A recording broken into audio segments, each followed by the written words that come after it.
Hello friends, வணக்கம் and welcome to Tarun food court. இந்த வீடியோவில் ரொம்ப டேஸ்டியான ஜவ்வரிசி பாயாசம் எப்படி செய்கிறதுன்னு பார்க்கலாம்.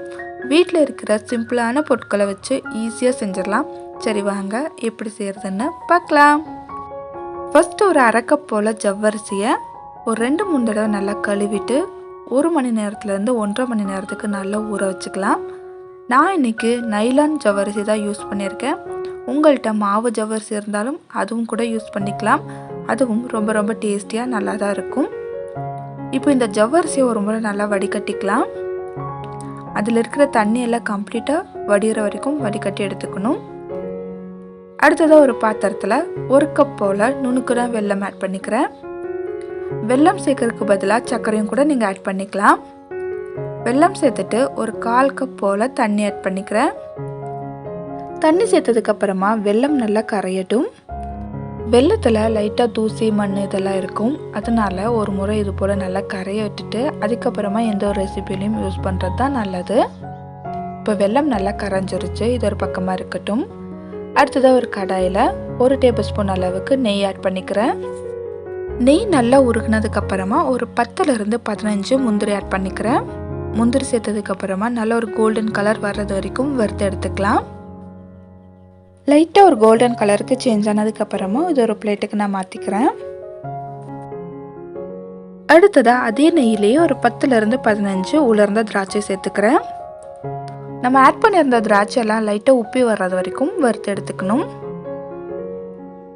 இப்போ இந்த திராட்சை பழங்களும் நல்லா உப்பி வந்திருக்கு. இதையும் ஒரு பிளேட்டுக்கு மாற்றி வச்சுக்கிறேன்.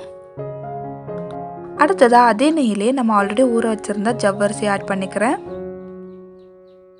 ஜவ்வரிசி சேர்த்ததுக்கப்புறமா இந்த நெய்யிலேயே ஒரு முறை நல்லா கலந்து விட்டுருங்க. கலந்து விட்டதுக்கப்புறமா இந்த ஜவ்வரிசி குக்கறதுக்கு தேவையான தண்ணி 1லேருந்து 1.5 கப் போல் தண்ணி சேர்த்துக்கலாம்.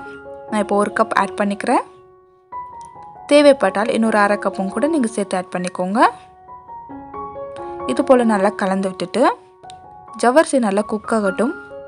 ஜவ்வரிசி குக்கறதுக்கு ஒரு 3லேருந்து 5 நிமிஷம் மாதிரி ஆகும்.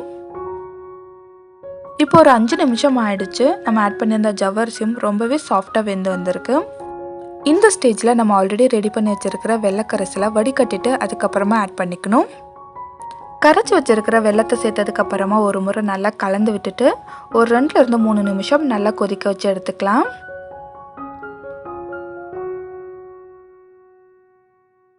இப்போ ஒரு 2-3 நிமிஷம் நல்லா கொதிச்சிருச்சு. இந்த ஸ்டேஜில் நம்ம ஆல்ரெடி வறுத்து வச்சுருக்கிற திராட்சையும் முந்திரியும் சேர்த்துக்கிறேன். திராட்சை முந்திரி சேர்த்ததுக்கப்புறமா ஒரு 1/4 டீஸ்பூன் போல் ஏலக்காய் தூள் சேர்த்துக்கிறேன். கூடவே ஒரு பிஞ்ச் அளவுக்கு மட்டும் உப்பு ஆட் பண்ணிக்கிறேன். ரொம்ப அதிகம் வேண்டாம், ஒரு பிஞ்ச் அளவுக்கு ஆட் பண்ணிக்கோங்க. ஸ்வீட் ரெசிபிக்கு ஒரு பிஞ்ச் அளவுக்கு உப்பு ஆட் பண்ணிட்டோன்னா அந்த ஸ்வீட்னஸை என்ஹான்ஸ் பண்ணி காமிக்கும். ரொம்ப நல்லாயிருக்கும். இதெல்லாம் சேர்த்துட்டு ஒரு முறை நல்லா கலந்து விட்டுடலாம். இந்த அளவுக்கு கலந்து விட்டதுக்கப்புறமா ஸ்டவ் ஆஃப் பண்ணிவிட்டு நல்லா ஆற வச்சுக்கலாம். இது கொஞ்சம் லைட்டாக ஆறட்டும். ஆறினதுக்கப்புறமா நம்ம பால் சேர்த்துக்கலாம். இது ஒரு 10-15 நிமிஷம் நல்லா சூடு ஆறட்டும். இது சூடு ஆடுற சமயத்தில் நம்ம பால் காய்ச்சி எடுத்துக்கலாம். இன்றைக்கி நான் இந்த பாயசத்துக்கு 1.5 கப் போல் தண்ணி கலக்காத பசும்பால் ஆட் பண்ணியிருக்கேன். தண்ணி கலக்காத திக்கான பால் இந்த பாயசத்துக்கு ரொம்ப நல்லாயிருக்கும். பால் சேர்த்ததுக்கப்புறமா இது நல்லா கொதிக்கட்டும். இது போல் நல்லா பொங்கி வந்ததுக்கப்புறமா ஒரு கரண்டி வச்சு நல்லா கலந்து விட்டுக்கணும். ஒரு 5லேருந்து 6 கொதி வரட்டும்.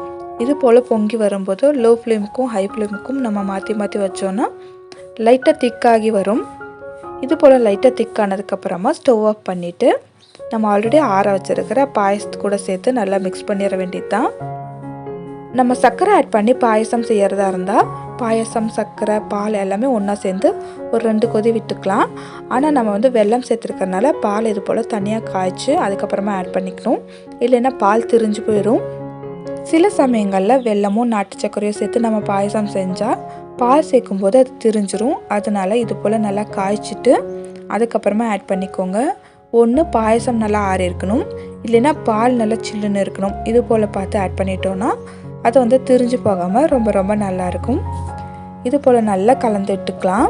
கலந்து விட்டதுக்கப்புறமா சர்வ் பண்ணால் ரொம்ப ஆரோக்கியமான டேஸ்டியான ஜவ்வரிசி பாயாசம் ரெடி. இதே மெத்தடில் ட்ரை பண்ணி பாருங்கள். ட்ரை பண்ணிவிட்டு எப்படி வந்திருந்ததுன்னு கமெண்டில் சொல்லுங்கள். இந்த வீடியோ உங்களுக்கு யூஸ்ஃபுல்லாக இருந்திருந்தால் சேனலை லைக் அண்ட் சப்ஸ்கிரைப் பண்ணிக்கோங்க. வேறொரு இன்ட்ரெஸ்டிங்கான ரெசிபியுடன் உங்களை சந்திக்கிறேன். அது வரைக்கும் பாய் ஃப்ரெண்ட்ஸ்.